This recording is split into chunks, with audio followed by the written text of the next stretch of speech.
Welcome back. The Grand Bahama Port Authority applauding the local electricity provider for its restoration efforts and is also addressing reports of a possible increase in cost. Italia Hall has the story. After 5 weeks of work, Grand Bahama power crews have restored electricity throughout the island.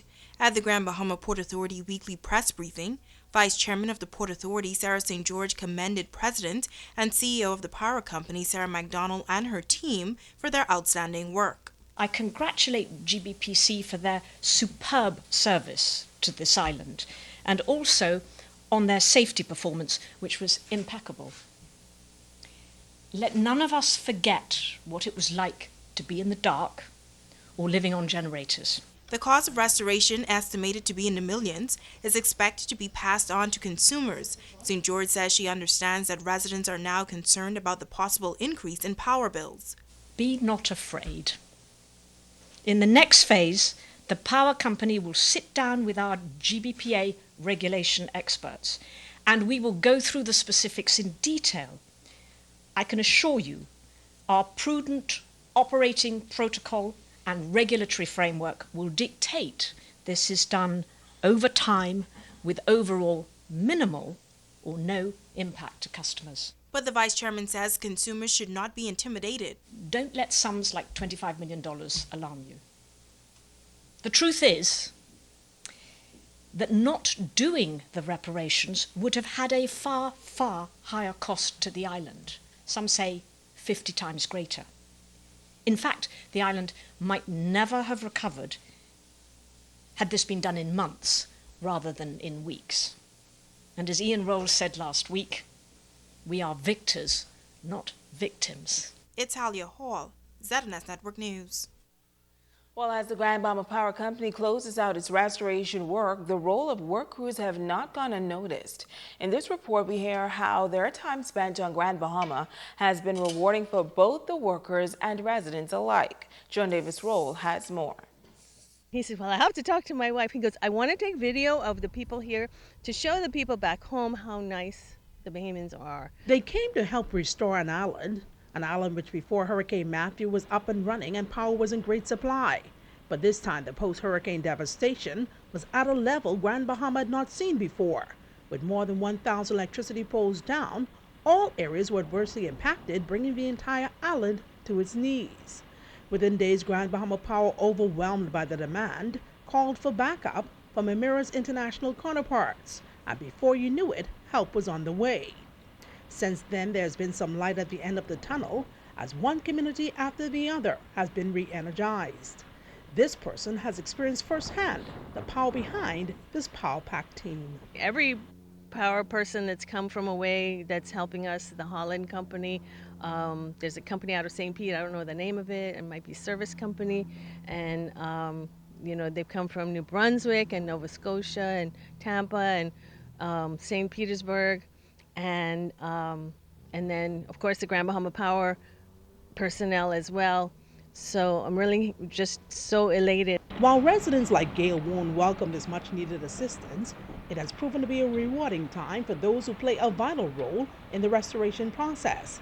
A team who, through simply carrying out their jobs, have come to be known as power heroes. Two fellows that I met out of Solomon's, they were shopping, and I looked at them and I said to myself, I wonder if they're power guys coming to help us.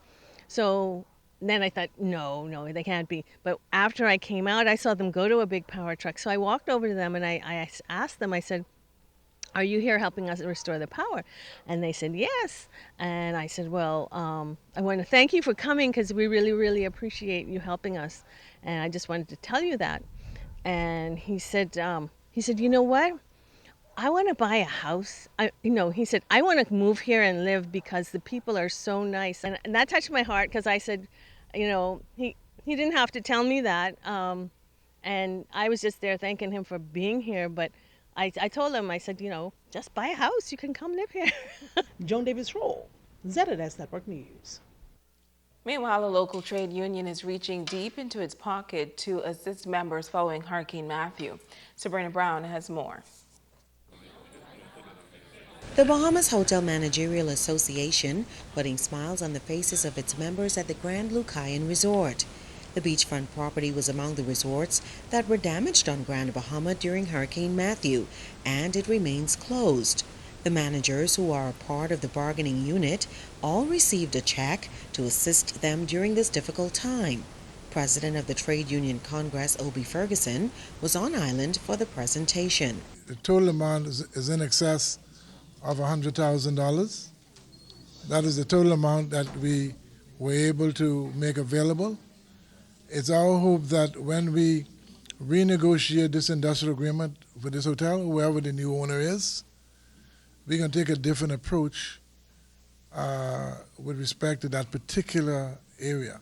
Ferguson says the union established an assistance plan taking into account the country's geographical location. We plan for this. We made plans. We're in a hurricane zone. We may miss a year or two. But what are we doing? But you all paid $750 a week.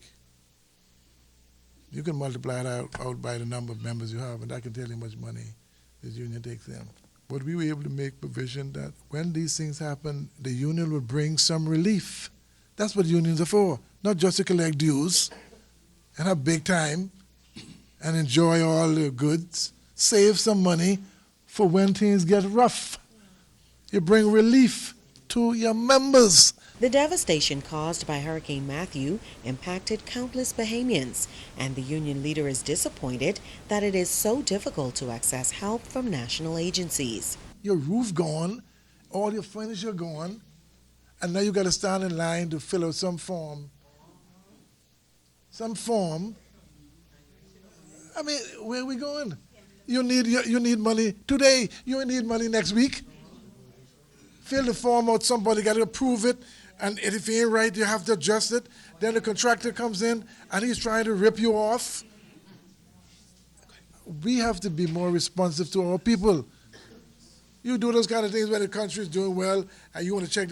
People need help now. They ain't want it 6 weeks on the day. Sabrina Brown, ZNS Network News. In other news, KFC and Pizza Hut restaurants have launched their annual Hope campaign on Grand Bahama. This year, the feeding program at the local Bahamas Red Cross Center stands to benefit. Kimberly Mullings has the details on how you can be a part of this initiative. Yum Brands International, the parent company of KFC and Pizza Hut, encourages local franchises to bring awareness of the plight of the hungry and those who are struggling for meals in neighborhoods in which they operate. This year, KFC and Pizza Hut have partnered with the Grand Bahama Red Cross, launching a joint initiative in aid of the food pantry and the feeding program at the Grand Bahama Center. Aniska Saunders explains KFC's ad hoc campaign.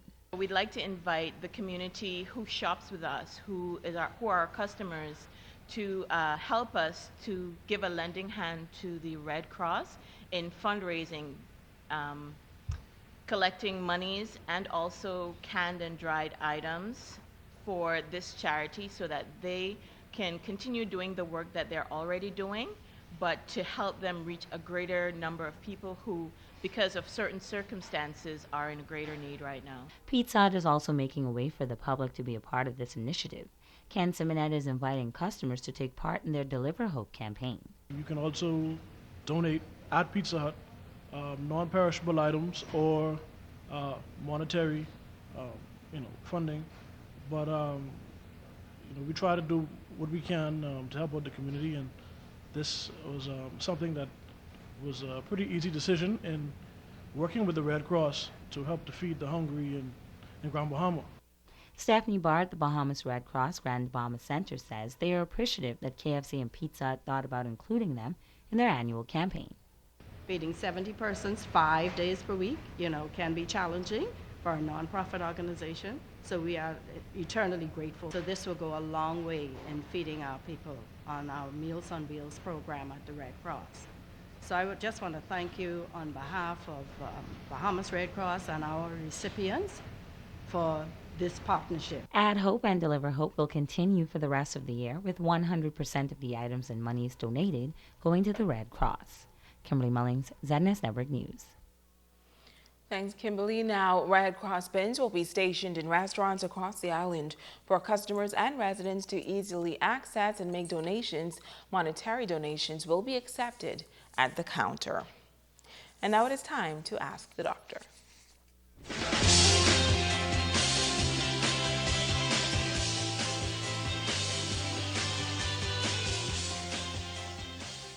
Hi and welcome. November is World Diabetes Month, so I'll continue my discussion on this very important topic. Diabetes is a chronic disease that occurs either when the pancreas does not produce enough insulin or when the body cannot effectively use the insulin it produces. Insulin is a hormone that regulates blood sugar. Hyperglycemia, or raised blood sugar, is a common effect of uncontrolled diabetes and over time leads to serious damage to many of the body's systems. The number of persons living with diabetes is increasing rapidly worldwide, and more than 80% of diabetes deaths occur in low and middle income countries. The World Health Organization projects that diabetes will be the 7th leading cause of death in 2030. So a healthy diet, regular physical activity, maintaining a normal body weight, and avoiding tobacco use can prevent or delay its onset. If you have a question about diabetes or its complications, please email askthedrbahamas@gmail.com. I'm Dr. Monique Pratt, and this has been Ask the Doctor. Stay with us. Ricardo Lightborn has a check on sports when we come back.